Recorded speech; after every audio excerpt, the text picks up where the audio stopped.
রায়ের দৃষ্টিশক্তি ফেরানোর জন্য এবার রায়ের ডোনার সাজতে বিন্দুমাত্র দ্বিধাবোধ করলো না অনির্বাণ। হ্যাঁ বন্ধুরা, ভিডিওতে লাইক দিয়ে দেখতে থাকুন। যে মুহূর্তে কিনা রায়ের এই বুক ফাটা আর্তনাদ সহ্য করতে না পেরে যখন এক পর্যায়ে বাধ্য হয়ে অনির্বাণ ডক্টরের কাছে ছুটে গিয়ে বলতে থাকে যে ডক্টর, আপনি আমাকে বলুন তো আপনার শেষ কথাটা আমি শুনতে চাই, যে রায় এই পৃথিবীর আলো আর কোনোদিনও দেখতে পারবে না, এটাই তো আপনি বলেছেন তাই না? তাহলে এর পরবর্তীতে আমরা কি ট্রিটমেন্ট ওর জন্য ব্যবস্থা করতে পারি বলুন তো, আপনি আমাকে এক্সাক্টটা বলুন। অন্যদিকে ডক্টর বলতে থাকে যে দেখুন মিস্টার অনির্বাণ, যেহেতু আমরা এটা বুঝতে পেরে গিয়েছি যে রায়ের এই দৃষ্টিশক্তি হারানোর পর আমরা যতই ট্রিটমেন্ট করি না কেন রায়ের দৃষ্টিশক্তি কোনোদিন আর ফিরবে না। এর জন্য শুধু লাস্ট একটা অপশানে বাকি আছে, সেটা হলো যে যদি কোনো সহৃদয়বান ব্যক্তি বা কোনো ডোনার যদি আগ্রহী থাকে রায়কে নিজের চোখ দান করার জন্য, তাহলেই একমাত্র রায় পৃথিবীর আলো দেখতে পারবে এবং ও স্বাভাবিক জীবনে ফিরতে পারবে। কিন্তু এরকম ডোনার খুঁজে পাওয়াটা অনেকটা বেশি মুশকিল, কারণ তার থেকেও বড় কথা যে কোনো ডোনারই কিন্তু নিজের দুইটা চোখই রায়কে দিতে চাইবে না, কারণ তারও তো নিজের লাইফটাকে লিড করার জন্য একটা চোখের প্রয়োজন পড়বে, তাই না? তাহলে আপনি বুঝতে পারছেন তো ম্যাটারটা কতটা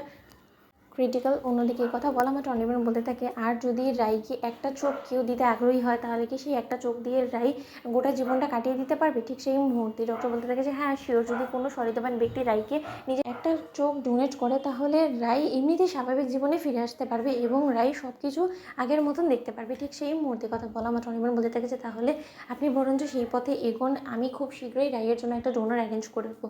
অন্যদিকে কথা বলা মাত্র ডক্টর বলতে থাকে যে আমার মনে হয় না যে সেরকম ডোনার আপনি আদেও খুঁজে পাবেন, কারণ এরকম ডোনার খুব কমই আছে। অন্যদিকে কথা বলা মাত্র অনির্বাণ বলতে থাকে যে প্রয়োজনে আমি রায়ের ডোনার হব এবং আমি নিজের চোখ দিয়ে রায়ের জীবন বাঁচাবো এবং যে কোনো মূল্যে রায়কে পৃথিবীর আলো আমি দেখাবো। একবার যখন আমি আমার স্ত্রীকে কথা দিয়ে ফেলেছি, আমি এই কথার খেলাফ কোনোদিনও করবো না। অন্যদিকে ডক্টর বলতে থাকে যে আপনি বুঝতে পারছেন আপনি আপনার একটা চোখ দিয়ে আপনি কী করে আপনার সব গোটা জীবনটা কাটাবেন বলুন তো? অন্যদিকে অনির্বাণ বলতে থাকে যে তাহলে আপনি আমাকে একটা কথা বলুন তো, আমি যেখানে কিনা একটা চোখ দিয়ে গোটা জীবন সার্ভাইভ করতে পারবো না, সেখানে রায় গোটা জীবন এই অন্ধত্ব নিয়ে কী করে কাটাবে বলুন তো? যেখানে কিনা ওই আমাদের সন্তানকে পৃথিবীর আলো দেখাবে, অথচ সে কোনোদিনও আমার সন্তানের চেহারাটা কীরকম হয়েছে বা ও দেখতে কীরকম সেটা কোনোদিনও ও বুঝতে পারবে না। তাহলে এই জীবনটা নিয়ে ও কী করেই বা বাঁচতে চাইবে বলুন তো? ওকে আমি কী করে বাঁচাবো? তাই ওকে বাঁচানোর জন্য আমার যা যা করুন সে সব কিছু আমি করতে রাজি আছি।